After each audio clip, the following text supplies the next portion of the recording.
Même si le téléphone n'a plus que 1% de batterie, tu dois quand même voir cette vidéo incroyable. 5 ans de mariage. Après 5 ans de mariage, le moment le plus intime entre Furina et moi avait été un baiser ivre, un baiser que j'avais dû lui supplier longtemps. Se marier avec moi, c'était une décision prise sur un coup de tête furieuse contre l'homme avec qui elle avait une relation ambiguë, une blague absurde née d'un élan momentané. Plus tard, je suis mort dans des montagnes enneigées très lointaines. Je pensais que ma mort la rendrait heureuse, qu'enfin elle pourrait vivre avec son premier amour, mais quand mon âme est revenue, je l'ai vue s'agenouiller, pas à pas, monter les 3000 marches qui mènent à l'église, juste pour demander à Dieu de me laisser revenir vivant. C'est alors que j'ai compris à quel point je m'étais trompé. Je suis mort la 5e année de notre mariage, en plein hiver, lors d'une chute de neige soudaine, sans aucun signe avant-coureur. Au moment de ma mort, j'avais encore avec moi l'accord de divorce que je n'avais pas eu le temps d'envoyer. Ce maigre paquet de feuilles fines, je l'ai toujours gardé sur moi. Souvent, j'ai voulu l'envoyer à la capitale pour rendre à Furina sa liberté, mais à chaque fois, je m'y accrochais égoïstement. Un froid glacial parcourut mon corps, je ne pouvais plus bouger, ma conscience s'évanouissait peu à peu. Je n'aurais jamais imaginé que 5 ans de chaîne se termineraient ainsi. Peut être que c'était mieux ainsi, me suis-je dit, car non, il n'y avait jamais eu de destin possible entre nous. Furina, dans la prochaine vie, ne nous retrouvons plus. Peut être que Dieu a eu pitié et n'a pas voulu que mon âme meure en terre étrangère. C'est pourquoi il ne l'a pas encore réclamé. Mon esprit a traversé les montagnes enneigées, franchi rivières et prairies infinies pour revenir à la capitale chercher Furina. Elle venait juste d'apprendre la nouvelle de ma disparition. Son visage affichait une expression stupéfaite, comme si elle ne pouvait pas y croire. L'écran du téléphone brillait encore. C'était un message du directeur de mon travail, avalanche, disparu, état inconnu. Je me suis approché en flottant. En regardant ses yeux clairs de son vivant, je n'avais que rarement pu les voir de si près. Elle avait de beaux yeux couleur pêche, mais comme elle ne ressentait rien pour moi, il semblait toujours froid comme la glace. Soudain, une larme coula sur sa joue. Instinctivement, j'ai tendu la main, mais je n'ai rien touché. Mon ombre a traversé son corps sans laisser de traces. Oui, j'étais mort. Furina entendit un coup à la porte. Diego entra, la serra dans ses bras et dit tendrement « Furina, ne souffre plus, tu m'as encore ». Diego était le premier amour de Furina. Maintenant que j'étais mort, enfin ils pouvaient être ensemble. Je me suis retourné, incapable de supporter de voir l'homme que j'aimais dans les bras d'un autre. Souffrir, sa voix trembla, mêlant colère et désespoir. Il n'est pas mort, il est juste disparu, tu comprends? Disparu. Ella claca la porte. Je l'ai vu sans laisser Diego entrer, peu importe ce qu'il disait. Je l'ai vu s'asseoir derrière la porte comme si elle avait perdu quelque chose d'irremplaçable. Et pourtant, elle avait toujours été froide avec moi. Je flottais à ses côtés, essayant de la consoler, en vain. À l'aube, Furina réagit enfin. Elle se leva, prit les clés de la voiture et sortit en courant. La voiture se dirigea vers la périphérie, par la longue rue devant l'église. Cette femme fière n'était plus qu'une silhouette brisée regardant la statue millénaire du Christ. Puis elle s'agenouilla. Les passants la regardaient, surpris. Elle s'agenouilla et, tous les 3 pas, s'inclinait jusqu'à frapper le sol de son front, murmurant « Seigneur, s'il te plaît, protège mon mari, rends-le-moi vivant ». Je courus vers elle pour l'arrêter, mais mes mains traversèrent encore son corps. Tout était inutile. Sous le soleil brûlant d'août, elle restait à genoux, les cheveux en désordre et le front ensanglanté, sans s'arrêter. C'était une dame noble, élevée dans le luxe, qui n'avait jamais souffert ainsi. J'ai tendu les bras pour la relever, mais les vivants et les morts ne partagent jamais, jamais le même chemin. Aussi proche que je sois, je ne pouvais pas la toucher. Diego apparut avec un parapluie. Pour la première fois, j'ai souhaité qu'il l'emmène d'ici. « Victor est mort !» cria Diego. « Tu ne peux pas te détruire pour un homme mort, ce n'est pas vrai !» Furina leva le visage avec une expression féroce, inconnue. « Impossible. Victor m'a promis qu'il reviendrait sain et sauf. »« Ça fait 1 semaine, » dit Diego. « Même s'il était vivant, il serait déjà mort de faim. »« Arrête de te mentir. » Ces mots furent un coup de tonnerre dans un ciel clair. Elle frissonna en le regardant avec incrédulité. « Il est déjà mort. Il ne reviendra pas. » Continua-t-il doucement, comme pour calmer un enfant. « Furina, écoute-moi, viens avec moi à la maison. » J'étais près d'elle, je pris sa main ensanglantée, voulant lui dire « C'est vrai, je suis déjà mort. » Mais quand Diego tenta de l'emmener, elle repoussa sa main froidement. Va-t'en, et elle continua vers l'église. Arrivée à la dernière marche, ses jambes tremblaient et tout son corps. Poussa les lourdes portes du temple. Un prêtre courut pour la soutenir. Les yeux du prêtre, marqués par les années et pleins de compassion, s'adoucirent tandis qu'il disait « Tout naît et tout périt, rien n'est éternel. Ma fille, tu dois apprendre à lâcher prise. » Le regard de Furina s'assombrit peu à peu, comme si toute sa force la quittait.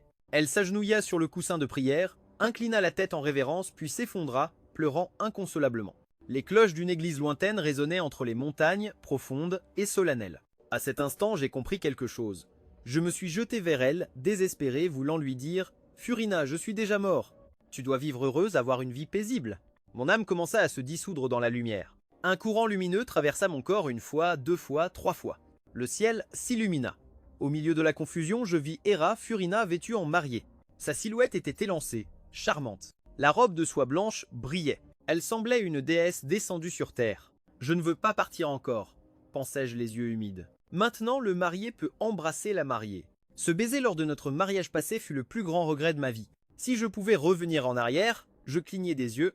Le parfum du bouquet dans les mains de Furina emplit l'air et effleura mon nez. Alors je remarquai quelque chose d'étrange. Je me mordis la langue avec force. Ça faisait mal, c'était réel. J'étais revenu au jour de notre mariage. Eh bien, on dirait que notre marié est ensorcelé par la beauté de sa femme. Un applaudissement pour lui, annonça l'animateur avec un regard complice. Je revins à moi et regardai Furina.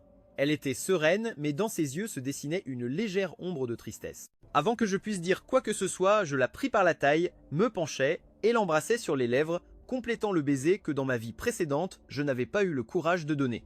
Les applaudissements éclatèrent. Les oreilles de Furina devinrent rouges.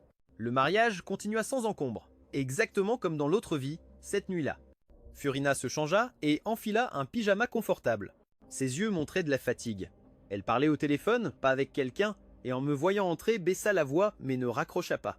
Elle se contenta de dire « désolé » et alla dans le bureau. Dans ma vie précédente, la nuit de noces avait été la même. Un accident dans son entreprise, un employé était tombé de haut entre la vie et la mort. Elle avait dû calmer les actionnaires et gérer la crise. À l'époque, naïf, je croyais qu'elle faisait semblant d'être occupée pour m'éviter. Elle resta dans le bureau toute la nuit. Le lendemain, elle retourna au travail sans repos. Moi, à cause d'un petit contretemps dans mon projet, j'ai demandé un congé et suis retourné à l'institut de recherche. Depuis, notre relation s'était refroidie. Nous vivions sous le même toit mais étions deux étrangers. Maintenant que j'étais revenu à la vie, je voulais compenser tout ce que je lui devais. Avec cette pensée, je suis allé à la cuisine, j'ai préparé une tasse de café et l'ai apportée à la porte du bureau. Furina leva les yeux, un peu déconcertée. Je lui dis « Je t'ai préparé un café ». Elle baissa les yeux vers la tasse et répondit froidement « Merci », puis se concentra de nouveau sur le clavier. Jusqu'après minuit, les lumières du bureau s'éteignirent peu à peu. Je suis entré et, comme je m'y attendais, je l'ai trouvée endormie sur le bureau. J'ai allumé la lampe et murmuré « Dormir comme ça va te ruiner le dos ». Je me suis penché, les prises dans mes bras et les porté au lit. « Ce n'est qu'en dormant bien que tu pourras continuer à travailler, dis-je. » Ses bras, sans s'en rendre compte, s'enroulèrent autour de mon cou et dans son regard apparut une certaine confusion. Jusqu'alors, le moment le plus intime entre nous avait été à peine un effleurement de main. Je la déposai sur le lit. Elle tourna la tête sur le côté, les joues légèrement rougies. « Pas ce soir » murmura-t-elle. Je restai immobile puis compris. Je la couvris avec la couverture et, me couchant à côté d'elle, dit doucement « Je ne te dérangerai pas. Dors. Bonne nuit. » Furina garda le silence longtemps avant de répondre à voix basse « Bonne nuit. » En entendant sa respiration calme à côté de moi, je me sentis en paix. Pour la première fois, j'ai vraiment senti que j'étais revenu à la vie. Mon cœur était étrangement en paix. Dans ma vie précédente, j'avais toujours cru que Furina ne m'aimait pas. Elle était noble, belle, riche, puissante et talentueuse, une déesse parfaite, et moi un homme maladroit et sec qui n'avait pu étudier que grâce à la bourse de sa famille. Aux yeux du monde, je n'étais que son chien fidèle, le défouloir de sa colère chaque fois que Diego la blessait. Notre mariage n'avait été qu'une scène de vengeance dans le drame qu'elle avait elle-même écrit. Je croyais que ce mariage n'était que le point culminant de sa pièce de théâtre. Après notre mariage, à cause de la relation ambiguë entre elle et Diego, moi, plein d'orgueil et de douleur, je gardais mes distances, convaincu que c'était lui laisser de l'espace. Jusqu'à ce que je meure dans ces montagnes enneigées et que mon esprit revienne la voir s'agenouiller pas à pas, suppliant Dieu pour mon retour. Ce n'est qu'alors que j'ai compris à quel point je m'étais trompé. Des pensées chaotiques remplissaient mon esprit. Je m'endormis sans savoir quand. À mon réveil, je vis Furina vêtue de blanc, boutonnant sa robe laissant apparaître une taille pâle et délicate. Elle se retourna et je me sentis honteux comme un voleur surpris. « Tu t'es levé si tôt? Tu vas au travail ?»« Oui, répondit-elle doucement. Je risque de rentrer tard. »« Dors sans m'attendre. » À peine avait-elle fini de parler que le téléphone sonna de façon insistante. Je regardai l'écran. Le nom de Diego apparaissait en lettres claires. Furina me regarda un instant. Le deuxième jour après notre mariage, elle recevait déjà des appels de son ancien amant. N'importe qui à ma place aurait ressenti la même chose. Si ça avait été avant, je me serais sûrement blâmé en pensant que Furina ne pouvait pas encore oublier Diego. Mais maintenant que j'avais vécu une vie de plus, je me levai calmement et continuai mes affaires. Furina hésita un instant avant de répondre au téléphone. La voix de Diego, à peine réveillée, était douce comme une brise de printemps. « Tu veux dormir un peu plus ?» La voix de Furina fut froide, sans aucune émotion. « Pourquoi m'appelles-tu » J'ai déjà envoyé quelqu'un régler le problème du chantier pour toi. Tu auras bientôt une semaine de vacances. Tu voudrais sortir te reposer avec moi ou tu préfères rester à la villa en périphérie? Bien que la voix de Furina soit devenue glaciale, celle de Diego restait aussi chaleureuse et aimable que toujours. C'était lui. D'un côté, il rejetait l'affection de Furina, mais de l'autre, il usait de sa tendresse pour la faire vaciller. Grâce à la proximité entre leurs familles, Diego savait en tirer avantage, jouant avec Furina dans le creux de sa main, la faisant le poursuivre pendant plus de 10 ans chaque année. Mais cela me rappela aussi une chose, nous étions en pleine lune de miel cette semaine. Dans ma vie précédente, je pensais que Furina ne ressentait rien pour moi, alors j'avais annulé le voyage à ma guise. Elle, de son côté, était restée faire des heures supplémentaires. Ainsi, cette lune de miel qui aurait dû être douce, Diego l'avait transformée en une semaine de routine vide et sans âme. Cette fois, je ne compte pas refaire cette erreur. Je pris le téléphone de ses mains et parlais d'une voix aiguë et ferme. Diego, pour les prochaines vacances, ma femme et moi avons déjà nos propres projets. Tu n'as pas besoin de t'en inquiéter. Et sans lui laisser le temps de répondre, je raccrochai immédiatement. Je rendis le téléphone à Furina. Ses yeux, aussi brillants que des pétales de pêche, me regardaient avec surprise et incrédulité. Après tout, dans la vie précédente, je l'avais toujours obéi. Je ne me serais jamais permis de lui arracher le téléphone ainsi. Réalisant que j'avais été brusque, je dis doucement par réflexe « Désolé, je ne voulais pas. »« Qu'as-tu dit » m'interrompit Furina. Je restai perplexe. « Quoi ? De quoi ? Tu as dit qu'on avait déjà des projets pour les vacances. » Furina sourit avec douceur.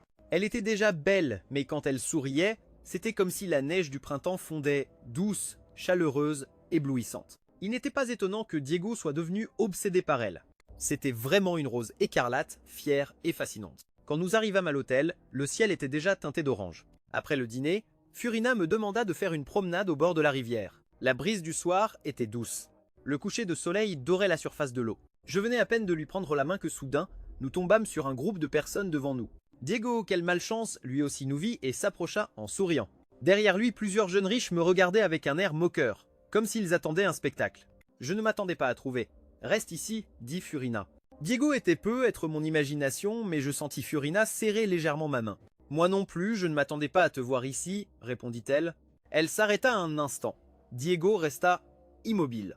Ses yeux derrière ses lunettes à monture dorée se plissèrent avec une légère nuance d'inconfort. Pourtant, il tenta de garder son calme. Puisque nous sommes tous là, pourquoi ne pas faire une promenade ensemble? Ce n'est pas nécessaire, dit Furina en me prenant par le bras. Mon mari et moi sommes en lune de miel. Profitez bien de la promenade. Sur ce, il m'emmena avec lui, contournant le groupe. En passant près de Diego, j'ai vu une lueur d'hostilité dans son regard. Je n'ai fait qu'hausser un sourcil et continuer à marcher. Main dans la main avec ma femme, nous avons avancé un bon moment et elle ne lâchait toujours pas ma main. Pourquoi tu ne dis rien? Lui ai-je demandé. Furina s'est arrêtée et a levé les yeux vers moi. Pourquoi tu ne me demandes pas pour Diego? Demander quoi? Ai-je répliqué en serrant doucement sa main. Ses yeux reflétaient une légère inquiétude. Ça ne t'importe vraiment pas ce qu'il y a eu entre lui et moi? Je me suis penché et ai effleuré ses lèvres. Ne dis rien de plus. Dire que ça ne m'importe pas serait mentir, non. Mais on a tous un premier amour, ce n'est pas que je suis arrivé plus tard. Tu l'as aimé un jour, mais c'est du passé, c'est derrière nous. C'est toi que j'ai choisi et je ne compte plus jamais te laisser partir. Je l'ai prise par la taille et l'ai embrassée profondément. Dès que nos lèvres se sont touchées, son visage s'est empourpré comme une rose qui s'épanouit sous la lumière du crépuscule, au milieu de la foule. « Ray !» murmura-t-elle, je savais que ça te gênait. Je ne l'aurais jamais imaginé avant, je ne savais pas que sa peau était si délicate. J'ai voulu continuer à plaisanter et lui ai volé un autre baiser furtif. Elle m'a aussitôt repoussé, le visage rouge. « Tu es un sacré coquin !» Puis elle a marché quelques pas devant, mais s'est retournée, a pris ma main et m'a entraîné avec elle. Après la lune de miel, Furina est retournée à son travail chargé et moi je suis revenu à l'institut de recherche comme d'habitude. J'ai même apporté des douceurs de mariage à partager avec mes collègues pendant la pause déjeuner. Je les ai distribuées une par une. Tous souriaient en disant « Tu es un génie, Victor. Tu as réussi à épouser la célèbre directrice exécutive. Le prétendant le plus tenace du monde a enfin triomphé. Bravo, Victor. » Je me contentais de sourire sans rien dire. Puis l'ambiance est devenue tendue. J'ai suivi la direction des regards. C'était Belle qui tendait la main vers moi. « Victor, et mon bonbon de mariage ?» J'ai souri et mis un dans sa paume. « Bien sûr qu'il y en a aussi pour toi. » Les autres se sont regardés puis sont partis peu à peu, nous laissant seuls. Belle força un sourire. « Je ne pensais pas que tu serais vraiment avec Furina. Ça ne te dérange pas de vivre avec quelqu'un qui ne t'aime pas ?» J'ai répondu calmement. « C'est ma femme, non, ça ne me dérange pas, et puis ça ne te regarde pas. Belle et moi, nous sommes connus à l'université et plus tard, Nous avons fini par travailler ensemble au même institut de recherche. Même les hommes les plus bourrus du labo pouvaient voir les sentiments que Belle avait pour moi. Comment aurais-je pu ne pas le savoir? C'est juste que les sentiments ne se forcent pas. Les yeux de Belle se sont embués. L'éclat des larmes tremblait sur le point de couler. Je ne pensais pas que mes paroles seraient cruelles. Ce qui serait vraiment cruel, c'est de donner de faux espoirs à quelqu'un qui t'aime. Je lui ai tendu le sachet de bonbons de mariage. Tiens, je m'en vais d'abord, mange-les doucement. Oui, je ne lui ai pas laissé le temps de pleurer, je me suis retourné et suis parti. Derrière moi, sa voix brisée a résonné. Elle ne le mérite pas. Furina est froide, cruelle, sans cœur. Ça vaut vraiment la peine que tu fasses tout pour elle? Je me suis arrêté et tourné la tête et répondu froidement. Furina n'est ni froide ni cruelle, c'est ma femme et notre relation est très bonne. Quelques secondes plus tard, j'ai entendu ses sanglots éclater derrière moi. Je n'ai pas regardé, j'ai juste continué à marcher et envoyé un message à Furina pour lui dire que je reviendrai bientôt à l'institut. Je suis entré au labo, prêt à passer la nuit à travailler. Être chercheur demandait beaucoup d'efforts et peu d'argent. Heureusement, Furina était une femme aisée, sinon j'aurais probablement déjà quitté cet endroit. Nous avons fini après minuit. En enlevant ma blouse, j'ai entendu des collègues parler dehors. On dit que cette fille est la grande demoiselle Furina, la présidente Belle et célèbre. Qui aurait cru que ce paysan aurait autant de chance? Aujourd'hui, je l'ai vu si heureux, être gendre, ça compte aussi. En plus, la famille de Furina a investi une belle somme dans l'institut, alors il va falloir flatter ce blanc-bec désormais. Puis une autre voix, c'était Lopez, qui était entré à l'institut la même année que moi, a dit « Mademoiselle, voyons, c'est juste la marchandise usagée de Diego. » Victor venait à peine d'avoir sa majorité et il le suivait déjà dans les clubs nocturnes. De l'extérieur, elle fait la digne, mais tout le monde sait que Diego en a marre d'elle. Victor n'est qu'un idiot qui ramasse ce qu'il a jeté. Ils ont tous les deux ri d'un ton vulgaire. Regarde qui ramasse les ordures usagées. J'ai fini d'accrocher la blouse et suis sorti juste pour leur faire face. Les visages des deux se sont figés, surtout celui de Lopez. Son sourire s'est figé dans l'air. Il a toussé nerveusement et je plaisantais juste. En plus, je ne mentais pas, oui, elle a été une des nombreuses de Diego. J'ai serré les poings et lui ai asséné un coup direct au visage. Tu n'as que la bouche pour dire des conneries pareilles. 1, 2, 3 coups de poing. Mouvement rapide que je me rappelais encore de mes jours dans les quartiers pauvres. Chaque coup résonnait comme de la chair frappée. Les autres essayaient de nous séparer, mais n'y arrivaient pas. Plus tard, ils ont raconté qu'à ce moment-là, j'avais l'air possédé. Quand Furina est arrivée au commissariat pour me sortir, aujourd'hui Lopez était à mes côtés, le visage enflé comme celui d'un cochon. Ma femme est entrée d'un pas ferme. Ses talons résonnaient sur le sol, sa jupe de bureau dessinait sa silhouette, ses cheveux ondulés brillaient sous les lumières. Elle ressemblait à une déesse descendue sur terre. C'est exactement ce que j'ai pensé, la déesse qui me regardait maintenant en fronçant les sourcils. Pendant qu'elle me pinçait fort la joue, Lopez, retenant la douleur, cria « Ton mari m'a frappé comme un fou. » Je n'allais pas laisser ça comme ça. J'avais encore la force de parler.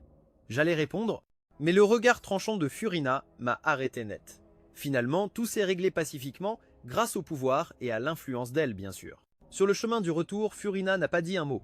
Je savais qu'elle avait mal agi, alors j'ai essayé de la faire rire. Dès que nous avons franchi la porte, j'ai pris sa main. « Furina, je me suis trompé, ça ne se reproduira plus, ne te fâche pas.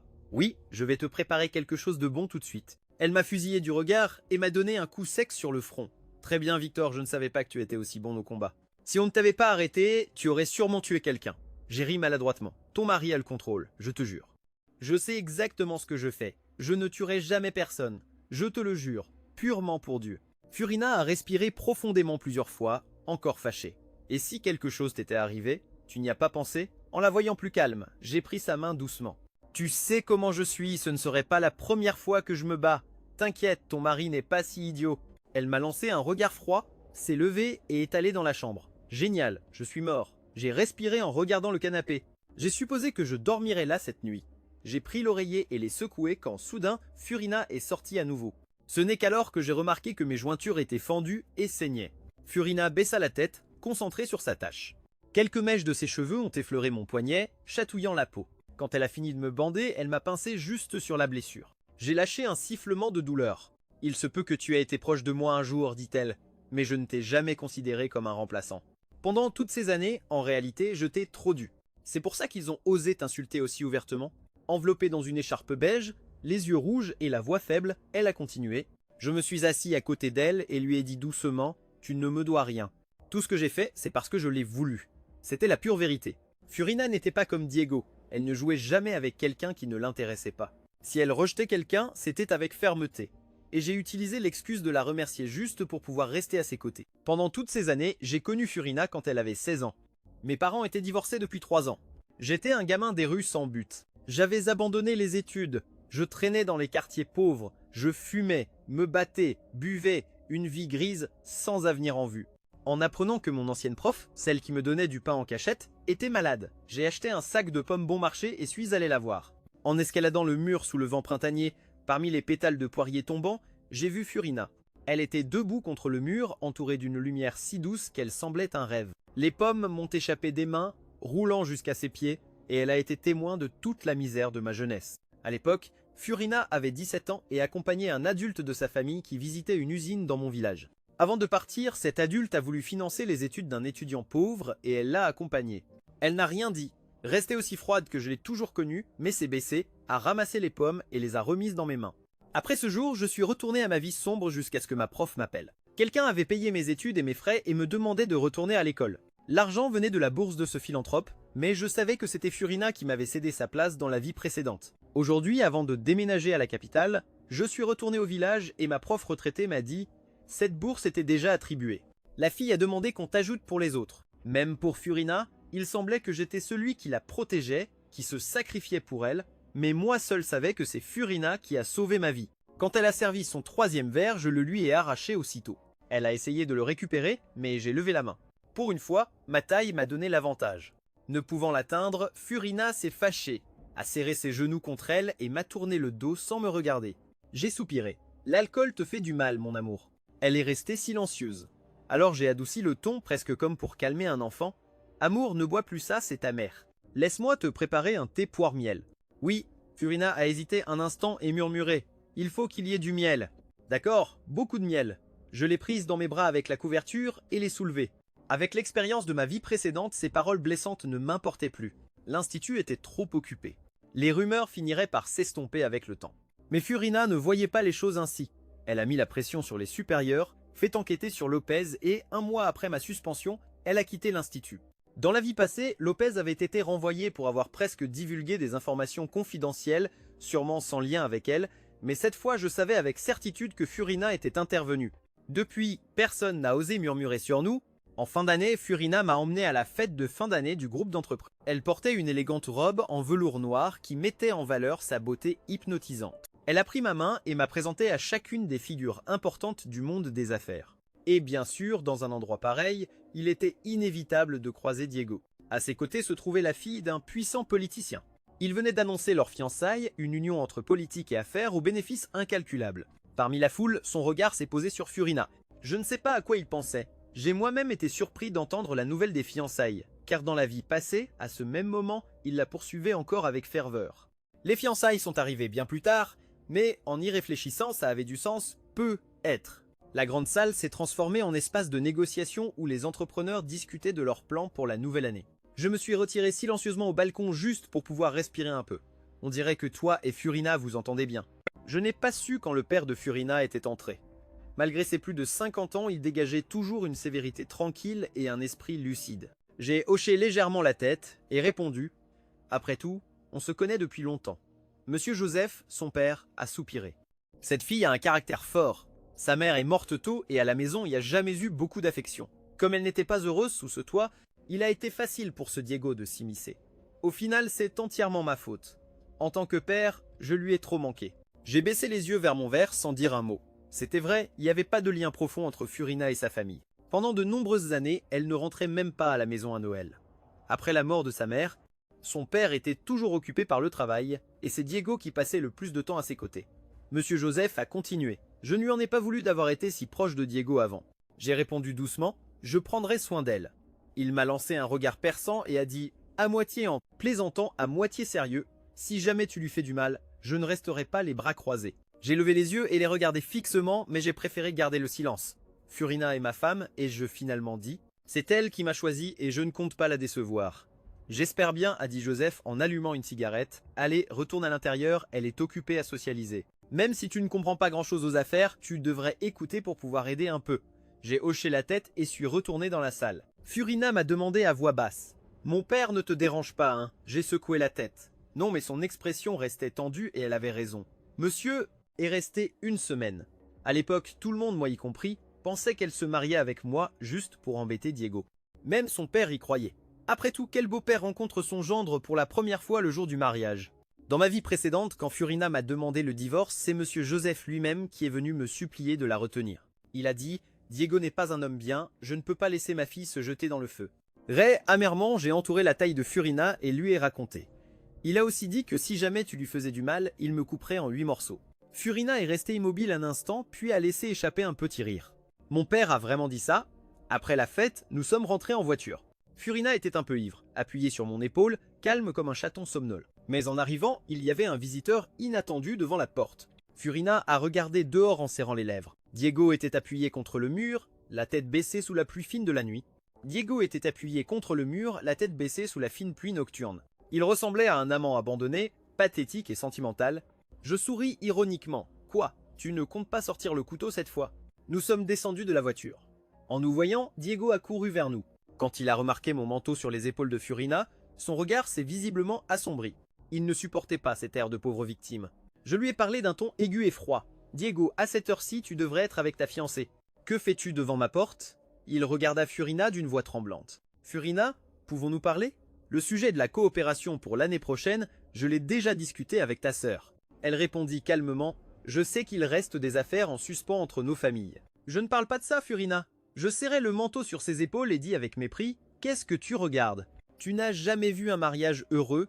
Furina ne montra aucune intention de l'écouter. Diego ne put que sourire amèrement et hocher la tête. « D'accord, nous parlerons une autre fois. » Il la regarda une dernière fois avec tristesse. « Furina, adieu. » Je vis sa silhouette solitaire s'éloigner sous la pluie et je ne pus que le trouver ridicule.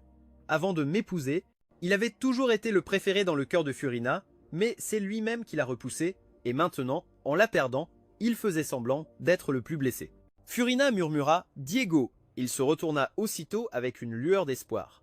Elle parla lentement, d'une voix ferme. « Entre toi et moi, il ne reste plus rien, Victor. » Son visage se durcit. En réalité, il n'y a jamais eu rien qui mérite qu'on appelle ça « nous ». « Victor, avant c'était moi qui me trompais seul, maintenant mon cœur n'est plus avec toi.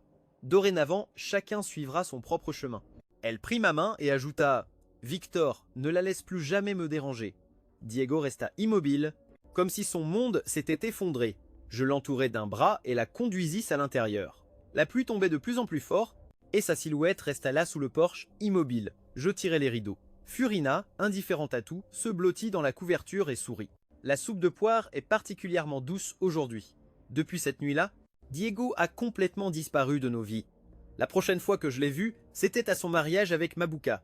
Au début, Furina ne pensait pas y assister, mais comme monsieur Joseph était en voyage avec son épouse, elle a dû y aller en représentation de la famille, et je l'ai accompagnée. J'ai toujours pensé qu'un ex admirable devrait disparaître dignement, pas ressurgir de temps en temps comme si le monde lui devait quelque chose. Dans la cabine d'essayage, pendant qu'elle se changeait, Furina me demanda « Cette robe me va bien, mon amour ?»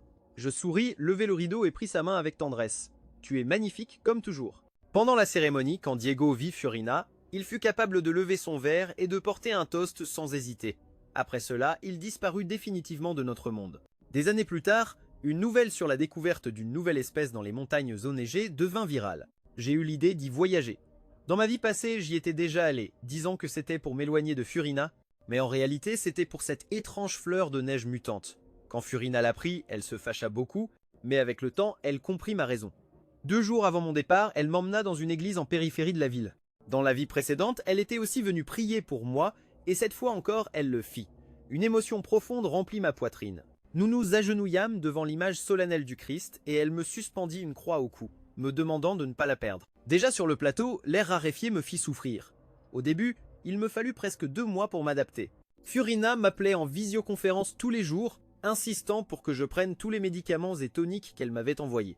Je la satisfaisais volontiers, tandis que mes compagnons d'expédition se moquaient en disant que ma femme m'avait bien dressé. Mais plus la date de la vieille lumière approchait, plus je me sentais inquiet. Et quand Lopez fut assigné à notre équipe, ce sentiment devint encore plus fort.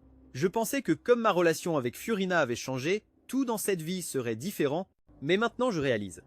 De la façon dont le monde regarde notre mariage, à l'engagement de Diego avec Mabuka, et l'arrivée de Lopez dans l'équipe d'exploration, tout se répète pas à pas comme avant pour des raisons différentes. Cela finit par aboutir au même dénouement que dans ma vie précédente. Alors, Cela signifie-t-il que mon destin se répétera aussi avec Lopez? Je n'ose plus y penser. Le travail et la vie suivirent leur cours habituel. Lopez, comme dans la vie passée, me regardait toujours avec rancune et dégageait un mélange de découragement et d'euphorie maladive. Et ce n'était pas étonnant, après tout, il avait été expulsé de l'institut de recherche par Furina à cause de cette bagarre avec moi. J'ai décidé d'escalader la montagne plus tôt que prévu. Dans la vie passée, cette ascension servait à récolter des échantillons d'Edelweiss bleu et à enregistrer ses conditions de vie. Cette tâche ne pouvait être accomplie que 3 jours après la fin de la neige. J'informais l'équipe et commençais à monter seul. Grâce à l'entraînement préalable et aux souvenirs de ma vie antérieure, le chemin que j'ai choisi cette fois n'était pas difficile, il était même un peu plus facile. Malgré tout, je restais vigilant, observant constamment les alentours. Puis, je le vis. Lopé me suivait en cachette, pas très loin. Soudain, il glissa. Bien que je le détestais, je n'avais pas le cœur d'abandonner un homme au milieu d'une montagne neigée et déserte. Je m'approchai et tendis la main. « Tu peux continuer à marcher. »« Non, je ne peux pas. » Il leva les yeux et dans ses yeux brilla quelque chose d'étrange, une excitation démente. Je suivis son regard. C'était un sac à dos noir, d'où sortait une petite étincelle. Je compris immédiatement. Un frisson me parcourut l'échine. « Maudit Lopez, tu es fou. » Je hurlai en lui lançant une poignée de neige. Il était plus petit, sans force. Et dans la scène suivante, Lopez, comme un chien enragé, se jeta sur moi. Nous nous battîmes, mais il me serra par la taille et ne me lâcha pas, peu importe combien de coups je lui donnais. Boum! Le sac explosa et aussitôt, tout fut plongé dans un fracas assourdissant. La neige dévala comme une cascade blanche. De mes dernières forces, je le repoussai loin et courus vers un gros rocher proche. Avant d'être enseveli sous la neige et les débris, la dernière chose que je vis fut un mélange blanc de sang et de glace. J'essayai de bouger, d'appeler à l'aide. Je ne sais pas combien de temps passa avant que quelqu'un ne me déterre enfin. Le soleil m'aveuglait, mes yeux brûlaient. Plus tard, j'appris que mon œil gauche était violet à cause d'un coup de Lopez. De là, la douleur. On m'emmena à l'hôpital. Cette même nuit, Furina prit le train et vint me voir. Quand elle arriva, l'anesthésie venait à peine de se dissiper et j'étais encore entre conscience et sommeil. Les souvenirs de cette vie et de la précédente défilaient dans ma tête comme un film accéléré. Un instant, je crus que tout ce qui était arrivé après ma renaissance n'était qu'un beau rêve. Avant de mourir gelé dans la montagne, le bruit de l'eau de la fonte résonnait autour de moi. J'ouvris les yeux. La seule chose qui ne s'était pas fondue, c'étaient les larmes de Furina sous le soleil brillant du plateau. Ces larmes brillaient sur son visage comme une scène floue de cinéma. J'essayais de lever la main pour essuyer les larmes sur la joue de ma femme. « Furina, quel jour sommes-nous ? Insensible, tu ne vas même pas te demander combien j'ai souffert pour toi. » Sa voix trembla et ses larmes coulèrent encore plus, jusqu'à ce qu'elle se jette sur ma poitrine en sanglotant. Je tournai la tête et mon regard se posa sur le calendrier à côté du lit. Lit, 16 octobre, le jour suivant ma mort dans la vie passée. Je lui caressai le dos et chuchotai « Ça suffit, Furina, tout est fini. » Bien que mes blessures ne soient pas complètement guéries, je retournai avec elle à la capitale, en partie parce que je ne voulais pas qu'elle continue à s'inquiéter, en partie parce que c'était sa première fois dans un endroit aussi froid. Et le mal de l'altitude la touchait beaucoup. Je ne pouvais pas la laisser là plus longtemps. Lopé est mort dans la montagne. La police trouva dans sa chambre des traces de fabrication d'explosifs. Quand le résultat de l'enquête fut annoncé, Furina se reprocha de l'avoir expulsé de l'institut. Moi, je secouais simplement la tête. Ça n'a rien à voir avec toi. Quand quelqu'un est mauvais, il trouvera toujours 1000 raisons de faire le mal. Tu as raison, souris-je légèrement, effleurant la croix à son cou du bout des doigts. Alors tenons la promesse. Même si je ne devrais pas être superstitieuse, quand on fait un vœu, il faut le tenir. C'est la règle. Je pris sa main et souris. D'accord, je ferai tout ce que tu diras. Épilogue. Furina aimait Victor. Aimer Victor a été pour moi une chose inévitable. Il est intègre, fort, intelligent et surtout, il m'accepte toujours sans condition. Il est toujours à mes côtés, que j'ai raison ou non. Des années après notre mariage, quand nous nous rappelons la première fois que nous nous sommes vus, Victor dit que son premier souvenir de moi est sous le poirier dans la cour de l'école, mais mon souvenir de lui remonte bien plus tôt. Mes parents se sont mariés par convenance familiale. Entre eux, il y avait à peine de l'affection. Quand j'avais 7 ans, ma mère est morte d'une maladie, et mon père ne tarda pas à épouser son ancien amour de jeunesse. Puis 2 autres enfants sont nés. Depuis, je suis devenue une étrangère dans ma propre maison, comme un être invisible, toujours exclu, toujours à côté de la plaque. Je pensais que si je réussissais à attirer leur attention, je ne serais plus invisible. C'est pourquoi j'ai décidé de participer à des concours académiques, mais il s'est avéré que je n'avais aucun talent particulier. Aussi fort que je m'efforçasse, mes résultats ne suscitaient que de l'indifférence. En arrivant au lycée, je me sentis épuisé et finis par abandonner les concours pour me concentrer sur l'examen d'entrée à l'université. À cette époque, le nom de Victor était presque une ombre sur toute notre génération, car peu importe combien le classement changeait, il était toujours premier. La première fois que je l'ai vu, c'était dans une ruelle d'un petit village. Ce jour-là, j'accompagnais mon oncle pour visiter une usine familiale. À la fin, les adultes restèrent à boire et discuter, et moi, qui détestais le bruit, décidai de me promener seul. Les rues et les escaliers formaient un labyrinthe, et je ne sais pas comment je me suis retrouvé perdu alors que la lune était déjà haute et que je ne trouvais pas le chemin du retour. Je ne sais pas pourquoi je suis entré dans cette rue, mais la lune était au-dessus de moi alors que je ne trouvais toujours pas la sortie. Puis apparurent 5 ou 6 garçons marchant ensemble. L'un d'eux siffla en me voyant, mais un jeune grand et mince lui donna un coup de poing sur le côté, puis un coup de pied. D'une voix rauque et froide, il dit « Quoi Sylvaas, tu ne sais pas te tenir ?» Puis il écarta ses amis pour me laisser passer. En marchant à ses côtés, j'entendis un clic. Il avait allumé son briquet. La flamme éclaira son visage ferme, serein, avec une beauté mature qui faisait paraître les autres comme de simples enfants. Il me montra d'un geste indifférent la direction devant nous. « Va droit, tu arriveras à la rue principale. » Je le remerciai rapidement, ne voulant pas m'impliquer avec eux. Quand j'arrivai au bout de la rue, quelqu'un cria derrière moi « Victor !» Ce fut la première fois que je le vis. Des années plus tard, quand je lui racontai, Victor sourit légèrement, le regard un peu lointain. Alors nous nous sommes connus plus tôt que je ne le pensais. Ensuite, j'inclus son nom dans la liste des bourses sponsorisées et il ne me déçut pas. Il entra à la faculté de botanique de l'université de Harvard. La veille de la rentrée, un des amis de Diego me trompa pour m'emmener dans un bar en disant que Diego était ivre et ne pouvait pas rentrer seul. C'était un piège, et la personne qui me sortit de là fut Victor. Depuis ce jour, pour tout le monde, il devint le fou amoureux, celui qui passait chaque heure libre autour de moi. Victor me suivit avec patience et je le rejetai plus d'une fois.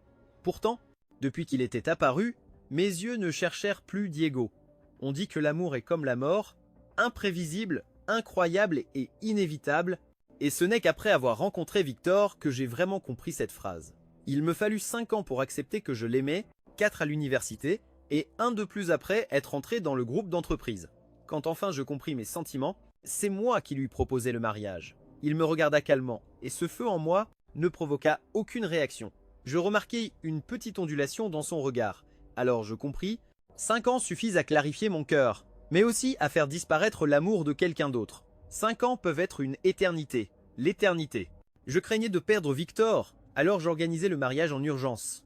Je me consolais en pensant que l'amour pouvait se reconstruire, qu'il nous restait encore beaucoup d'autres 5 ans. Victor prouva par ses actes que son amour pour moi n'avait jamais changé, et j'étais heureuse de ne pas être arrivée trop tard, heureuse qu'il m'attende encore après tout ce temps. Après le voyage dans la montagne enneigée, nous sommes allés ensemble à l'église remercier Dieu. Pendant qu'il priait, un prêtre à barbe blanche disait à un couple proche « Les liens de cette vie sont les supplications de la vie passée. Vous devez les apprécier, vous devez en prendre soin. » Je m'agenouillai devant l'image du Christ et priai en silence. Si le destin entre Victor et moi est vraiment le fruit de mes supplications de la vie précédente, alors Seigneur, permets-moi d'être un peu plus gourmande. Laisse-moi le retrouver encore une fois dans la prochaine vie.